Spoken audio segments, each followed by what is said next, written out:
You know, despite the final score, I think Pine Bluff plays really hard.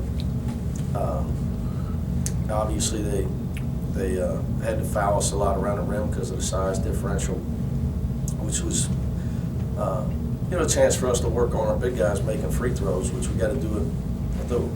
We did early, we did late in the middle. We struggled at the foul line a little bit. But I was most happy with the fact they played 2-3 zone the whole game, and we only shot 22 3-point shots. I'm happy with that because we talked about after the Bowling Green game that we thought we took too many. We shot 31 threes, and against teams that we have an inside. We can score inside, and our guards can drive the ball and get fouled. You're not going to get fouled, and you're not going to get a lot of offensive rebounds if you shoot the first three you can get off. Not that we don't want our guys shooting wide open shots, especially when we're breaking, but wide open shots. But we settled too much in the first half at Bowling Green. We didn't do that tonight. I thought our guys showed great patience in their passing, trying to get the ball inside today. That's why we got to the foul line so much. Is it hard to for players to get into an offensive flow when they get fouled that much, or did you think they did that? You know, I think it lets them catch their breath probably. You know, we try to run up and down a lot. You know, it just is what it is. I think we set a record today with attempts. Did you figure there were going to be a lot of fouls just because, like you said, the size differential? Yeah, but I didn't want our guys taking the bait and not throwing the ball inside. I thought against Robert Morris when they played zone and the game started, we struggled early because we didn't throw the ball inside. So the guys did a good job with that. Defensively, we started the game, I think, was 20-2. Our defense is getting better as time goes, and that's going to have to because obviously the waters get deeper. We did a much better job, I think, in recognizing things that our opponent was doing to us and trying to take those away. How about your defensive rebounding so far this year? You know, it's tough when a team misses that many shots. It's all percentages. Like you look down and see where they got 15, but 4 of them got knocked out of bounds. But we have some guys looking to leak out when we're up 20, you know, and it'll get you beat. You know, trust me, it's a point of contention. In practice and in film sessions, it's a point of contention. There's no doubt about it.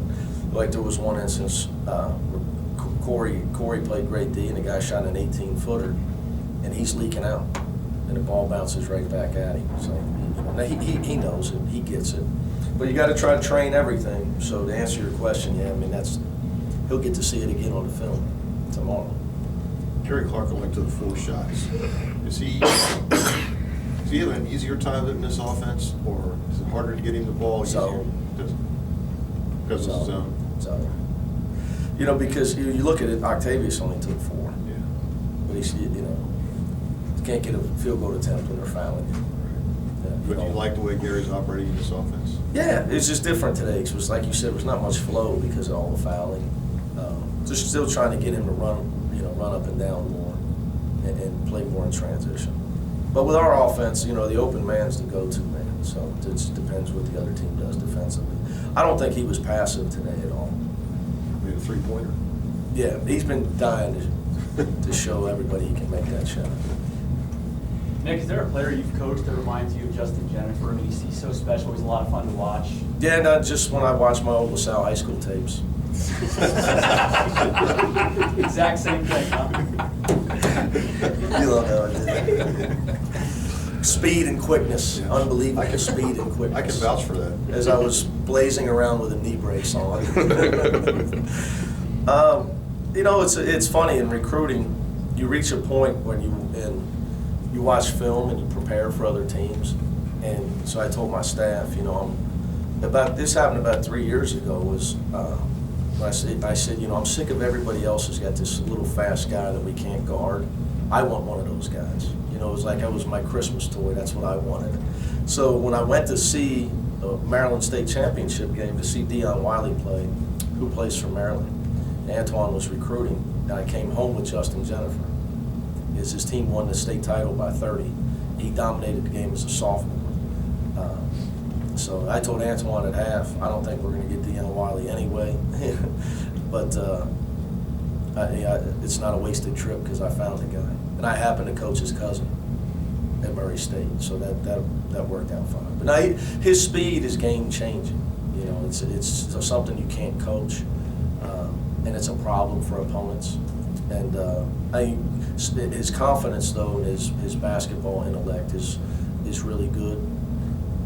But what I would tell you is what makes a guy the player he is, whether he's big, small, whatever, he has a love for basketball that I think permeates to his teammates. And the guy just loves basketball. He knows basketball. He watches basketball. I mean, and it's why he's so good as a freshman. It's why you see, he's a confident player.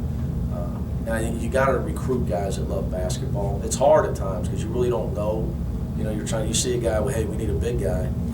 You got to get a guy you can get. You can't say, well, I don't know if he loves basketball well enough. If he's 6'9" and we can get him and he's a good player, we better just get him. But when you can get, as your program gets better and you get pickier in your recruiting, if you can get guys that really, really love the game, it's easy to coach them. They get so much better because they're so into everything. Justin he loves basketball, and it shows. That's why he's able to probably be a better player than his size says he should be. And he has the speed that I have on the side. Does he look quicker to opponents, maybe because of the contrast between him and Troy? Oh, that's not. It's almost. You're going back to your baseball coverage. Oh, I am. Yeah. It's going back when the Braves used to bring in John Rocker after Greg Maddox came out. That's exactly what I was doing. There you go. So is Change of pace. there something to that? Oh, no doubt. Yeah. I mean, he comes off the bench and it's like Speedy Gonzalez. I'm sure it's a big difference for the guy defending. Because Troy's obviously at 6'4", he can shoot. He's a great player, but they're very different. That's it. Let's do it.